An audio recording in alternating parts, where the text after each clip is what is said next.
Жолбарысты өлтірген батыр туралы аңыз.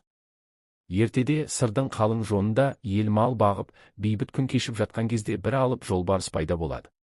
Ол түнде қораға түсіп, малды қырып, күндіз елге қорқыныш салған екен. Қанша менмін деген жігіттердің өзі оны өлтіруге жүрексініпті. Сонда ел ішінен Қарамеңді атты жігіт шығады. Ол аса ірі денелі емес, бірақ айлакер, батыл әрі сабырлы адам болған деседі. Қарамеңді жолбарыстың күшпен емес, ақылмен алынатынын түсінеді. Бір күні ол жолбарыс жиі келетін қамысты сайға жалғыз өзі барады. Атынан түспей, найзасын дайындап, жолбарысты күтіп тұрады. Кенет жолбарыс ырылдап, бірақ қарғып, атқа тап береді.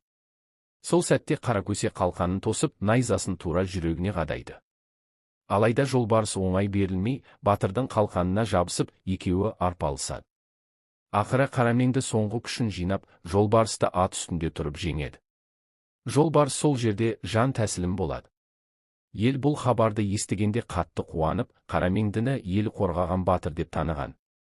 Содан бастап оның аты аңызға айналып, оған тұрпаты қара, бетінде көсесі болған соң Қаракөсе деген есім қояды. Содан соң ел арасында жолбарысты өлтірген Қаракөсе деп айтылатын болған.